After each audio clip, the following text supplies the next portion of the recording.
लिए चलते हैं जहां इस वक्त सीएम पुष्कर सिंह धामी क्या कुछ कह रहे हैं, सुनवाते हैं। अनीता जी हमारे बहुत वरिष्ठ नेता और अवस्थापना सरसना के वाइस चेयरमैन आदरणीय विश्वास डाबर जी, आर मीनाक्षी सुंदरम जी प्रमुख सचिव, भारतीय जनता पार्टी के सम्मानित जिलाध्यक्ष भाई आशुतोष शर्मा जी, उपाध्यक्ष आपदा प्रबंधन श्री विनय रोहिला जी, उत्तराखंड सरकार में मेरे साथ सभी दर्जा प्राप्त मंत्रीगण, दायित्वधारी श्री ओम प्रकाश जमदग्नि जी, अजीत सिंह जी, सुनील सैनी जी, डॉक्टर जयपाल चौहान जी,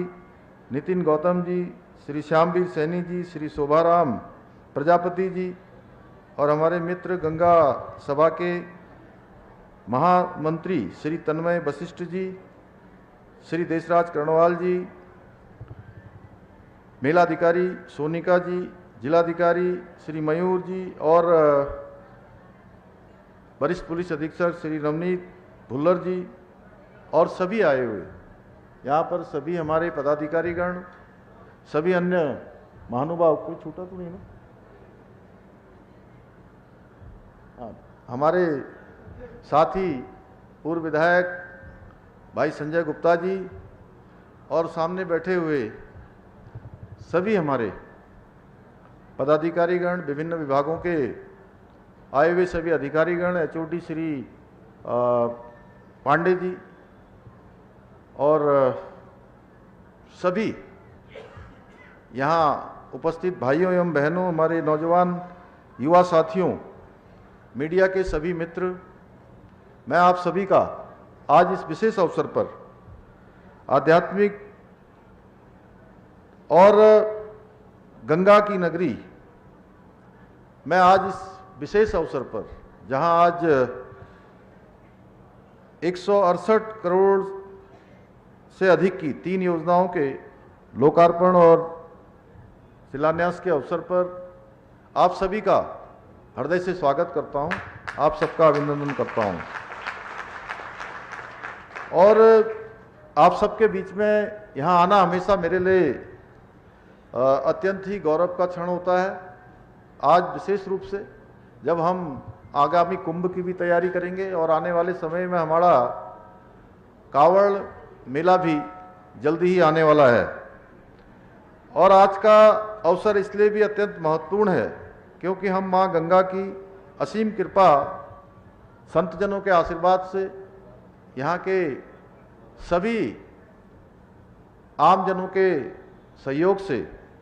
एक ऐतिहासिक अवसर के साक्षी बन रहे हैं और जैसा आज अभी महाराज जी ने बताया कि उसका नाम भागीरथी मार्ग होना चाहिए, तो यदि सबकी आपकी सहमति होगी तो निश्चित रूप से इसको जो है आगे बढ़ाया जाएगा और ये योजनाएं जिनका आज भूमि पूजन हुआ है, हर की पौड़ी पुनर्विकास, हर की पौड़ी के उत्तर क्षेत्र के पुनर्विकास एवं रोडी बेलवाला पुनर्विकास परियोजनाओं का शिलान्यास इसमें शामिल है। ये सभी परियोजनाएं आने वाले समय में हरिद्वार को विश्व स्तरीय आध्यात्मिक नगरी के रूप में विकसित करने का हमारा जो व्यापक विजन है, जिसके बारे में आदरणीय महाराज जी ने बोला, हमारे मदन कौशिक जी ने बोला और हमारे दोनों मंत्रीगणों ने बोला कि हम आगे की योजनाओं को ध्यान में रख के आने वाले समय में कितना यहाँ पर फुटफॉल होने वाला है, कितने श्रद्धालु आने वाले हैं, कितने माँ गंगा के भक्त आने वाले हैं, उसको ध्यान में रखकर जो हम काम कर रहे हैं और ये विकास परियोजनाओं को लेकर हमारी सरकार की जो नीति और नीयत है दोनों बिल्कुल स्पष्ट है और हमारे मंत्रीगण इस बात के साक्षी हैं कि हमारी सरकार नो पेंडेंसी के आधार पर काम करती है कि कोई काम लटकाना नहीं है, कोई काम भटकाना नहीं है, काम को त्वरित रूप से स्वीकृति प्रदान करनी है, जो फाइल आई है उसको तुरंत विस्तारित करना है। और भाइयों बहनों मैं यह भी कहना चाहता हूं कि हम केवल शिलान्यास करने पर विश्वास नहीं करते हैं। शिलान्यास जिन योजनाओं का भी हम करते हैं वो सभी योजनाएं समय पर पूरी हो, ये भी हमारी प्राथमिकता रहती है और जिनका शिलान्यास हो गया है उन योजनाओं का लोकार्पण भी हो। यानी कि वो योजनाएं पूरी भी हों, ये हमारी कार्य संस्कृति का हिस्सा है। इसलिए मुझे पूरा विश्वास है कि आज जिन योजनाओं का शिलान्यास हुआ है वो सभी योजनाएं समयबद्ध तरीके से, गुणवत्तापूर्ण और पारदर्शी तरीके से पूरी होंगी। इन कार्यों में किसी भी स्तर पर कोई भी ढिलाई या गुणवत्ता से समझौता कतई बर्दाश्त नहीं किया जाएगा। मैं कार्यदायी संस्था को भी कहना चाहता हूं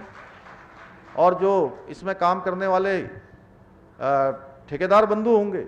उनसे भी मैं कहना चाहता हूं कि अगर कहीं कोई डीपीआर में कमी आ रही है, डीपीआर कहीं छोटी बन गई है, तो उसको रिवाइव किया जा सकता है। लेकिन योजनाओं में अगर गुणवत्ता में कमी आएगी, एक बार पूरा होने के बाद वो योजनाएं फिर से दोबारा तोड़कर नहीं बनाई जा सकती हैं। इसलिए इसका विशेष ध्यान रखना है और हमने सभी अधिकारियों को कहा है कि तय समय सीमा के भीतर इन कार्यों को धरातल पर उतारा जाए, जिससे जनता को इनका लाभ जल्द से जल्द मिल सके। भाइयों बहनों, आज आदरणीय प्रधानमंत्री श्री नरेंद्र मोदी जी के नेतृत्व में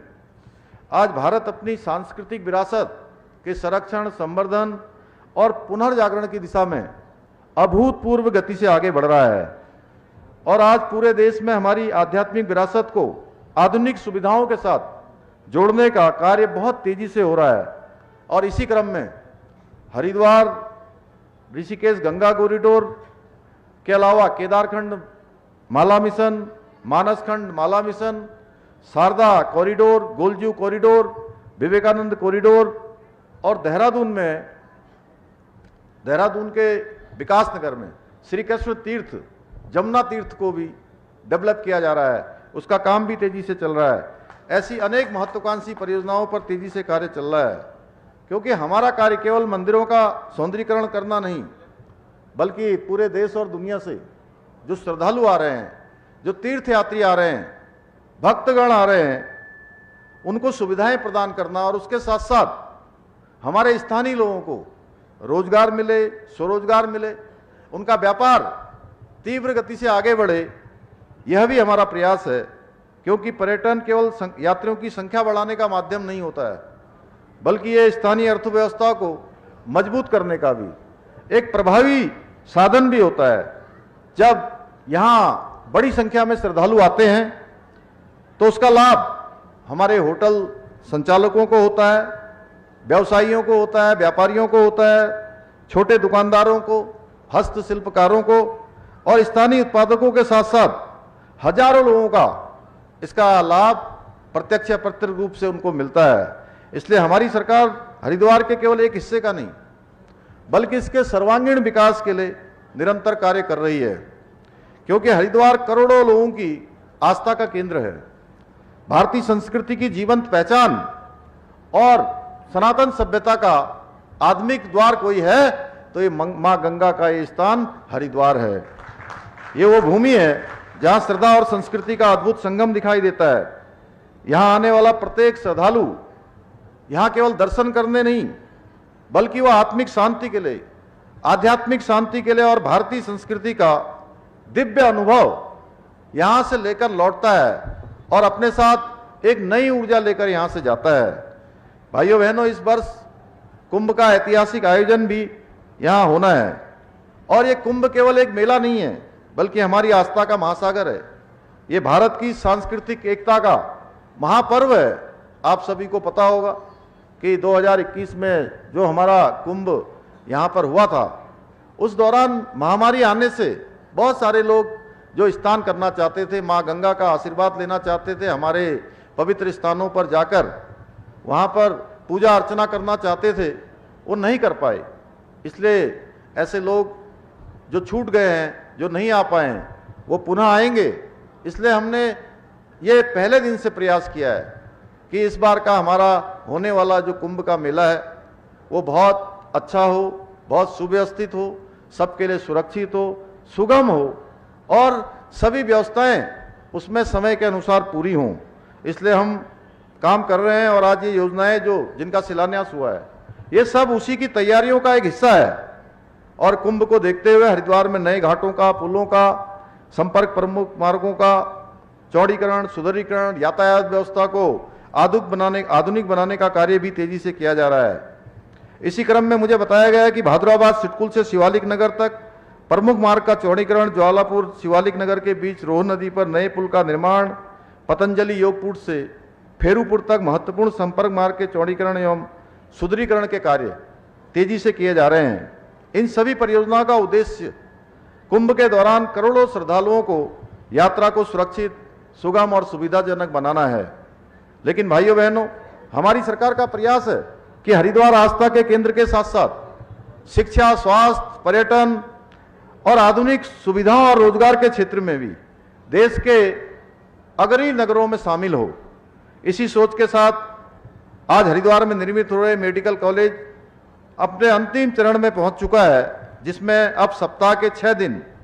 ओपीडी प्रारंभ की जा चुकी है और स्थानीय लोगों को उच्च स्तरीय सुविधाएं मिल रही हैं। वहीं लालडांग क्षेत्र में मॉडल डिग्री कॉलेज की स्थापना कर युवाओं के लिए गुणवत्तापूर्ण उच्च शिक्षा के नए अवसर सृजित किए जा रहे हैं। साथ ही ग्रामीण क्षेत्रों तक बेहतर स्वास्थ्य सुविधाएं पहुंचाने के लिए श्यामपुर में स्वास्थ्य केंद्र की स्थापना की गई है, ताकि लोगों को उपचार के लिए दूर न जाना पड़े। श्रद्धालुओं और पर्यटकों की सुविधाओं को ध्यान में रखते हुए नए हेलीपोर्ट निर्माण, पोर्ट टैक्सी परियोजना तथा हर की पैड़ी से मां चंडी देवी तक रोपवे जैसी महत्वाकांक्षी परियोजनाओं का कार्य भी तेजी के साथ किया जा रहा है। इसके अलावा लालढांग की बरसाती नदी में पुल के निर्माण के साथ ही झूला पुल बनाने की दिशा में भी कार्य किया जा रहा है। इतना ही नहीं, शंकराचार्य फ्लाईओवर के नीचे गेम जोन बनाकर खिलाड़ियों को वॉलीबॉल, टेबल टेनिस तथा क्रिकेट सहित अन्य खेलों का प्रशिक्षण भी दिया जा रहा है। वहीं मोतीचूर फ्लाईओवर के नीचे बृहद स्तर पर पार्किंग, कॉमर्शियल कॉम्प्लेक्स, पार्क सहित अन्य विकास कार्य भी करवाए जा रहे हैं। पहले कांवड़ यात्रा के दौरान केवल अस्थायी व्यवस्थाओं पर ध्यान दिया जाता था, आप सबको ध्यान होगा, लेकिन हमारी सरकार ने इस सोच को बदलते हुए कांवड़ पटरी मार्ग का स्थायी और आधुनिक विकास शुरू किया है, ताकि श्रद्धालुओं को हर वर्ष सुरक्षित, सुगम और बेहतर सुविधाएं मिल सकें। भाइयों बहनों, विकास की यात्रा के साथ साथ हमारी सरकार उत्तराखंड की सांस्कृतिक अस्मिता, सनातन विरासत और देवभूमि की मूल पहचान को सुरक्षित रखने के लिए भी पूर्ण प्रतिबद्धता के साथ काम कर रही है, पूरा संकल्प लेकर काम कर रही है, क्योंकि हमारा स्पष्ट मानना है कि विकास तभी सार्थक है जब हमारी संस्कृति, परंपराओं और सामाजिक मूल्यों के संरक्षण के साथ वो आगे बढ़े। और हमारी सरकार ने देवभूमि के जनसांख्यिकी स्वरूप को बिगाड़ने, सामाजिक ताने बाने को नुकसान पहुंचाने वाली हर मानसिकता के खिलाफ कड़ा रुख अपनाया है। इसी के तहत हमने राज्य में सख्त धर्मांतरण विरोधी कानून लागू किया है, ताकि कोई हमारी आस्था के साथ खिलवाड़ न कर सके। हमने लैंड जिहाद, लव जिहाद और थूक जिहाद जैसी घृणित मानसिकता के खिलाफ भी कठोर कार्रवाई करते हुए यह स्पष्ट संदेश दिया है कि देवभूमि उत्तराखंड में कानून से ऊपर कोई नहीं है। वहीं देवभूमि की शांति से खिलवाड़ करने वालों के लिए हमने दंगा रोधी कानून लेकर आए हैं, ताकि सार्वजनिक संपत्ति को नुकसान पहुंचाने वालों से उसकी एक एक वसूली की भरपाई की जा सके। और मुझे ये कहते हुए गर्व है कि उत्तराखंड देश का पहला राज्य बना जिसने समान नागरिक संहिता का कानून लागू किया है। इसके साथ ही हमारी सरकार ने सरकारी जमीनों और अवैध कब्जों और अतिक्रमण के खिलाफ महाअभियान चलाकर 12,000 एकड़ से अधिक सरकारी भूमि को पूरी तरह से कब्जों से मुक्त कराया है। यही नहीं, हमने राज्य में मदरसा बोर्ड भंग कर सभी बच्चों के लिए एक समान शिक्षा का वातावरण बनाने का काम भी किया है। इसके अतिरिक्त हमारी सरकार ने प्रदेश के युवाओं के उज्जवल भविष्य को सुरक्षित करने के लिए देश का सबसे कड़ा नकल विरोधी कानून भी लागू किया है। भाइयों बहनों, मैं बताना चाहता हूं कि पिछले दिनों एक पार्टी के युवराज देहरादून में आए थे और वो उस संवाद में झूठ बोल रहे थे कि एक भी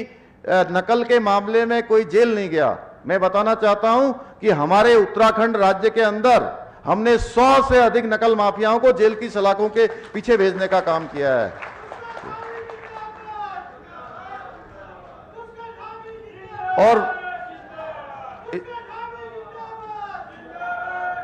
और इसका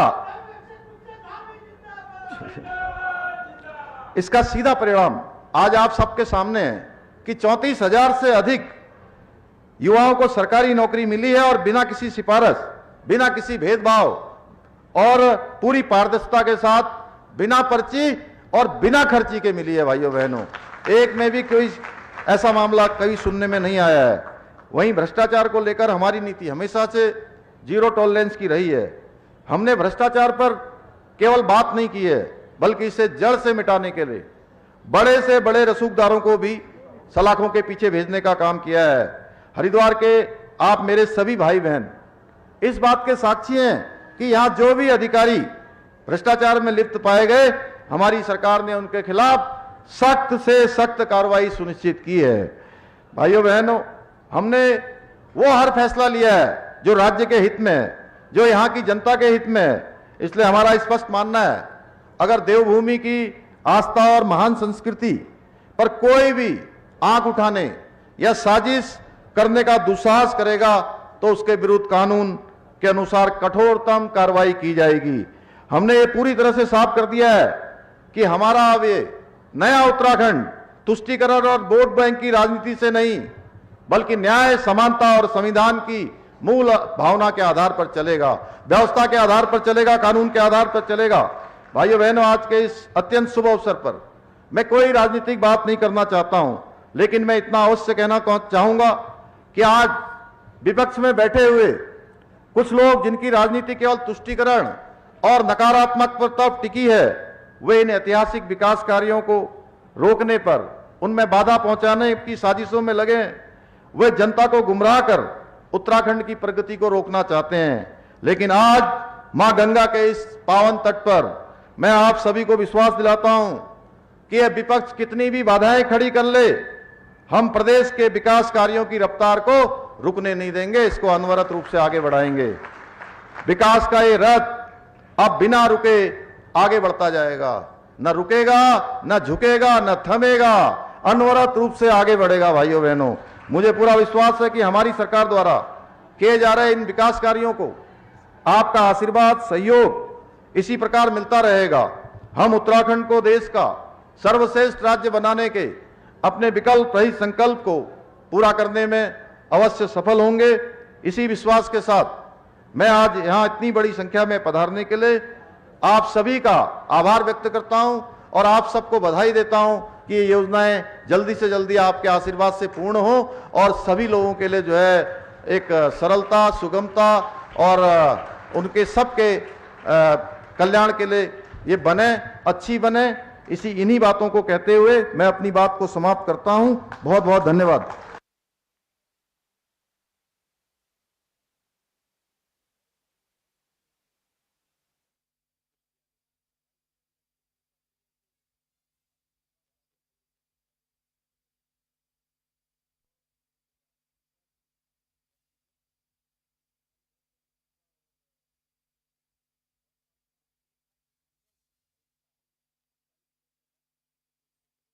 आदरणीय विश्वास डाबर जी और अनीता जी,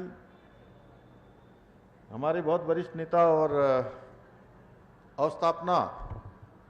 संरचना के वाइस चेयरमैन आदरणीय विश्वास डाबर जी और अनीता जी, हमारे बहुत वरिष्ठ नेता और अवस्थापना संरचना के वाइस चेयरमैन आदरणीय विश्वास डाबर जी और अनीता जी, हमारे बहुत वरिष्ठ नेता और अवस्थापना संरचना के वाइस चेयरमैन आदरणीय विश्वास डाबर जी और अनीता जी, हमारे बहुत वरिष्ठ नेता और अवस्थापना संरचना के वाइस चेयरमैन आदरणीय विश्वास डाबर जी और अनीता जी,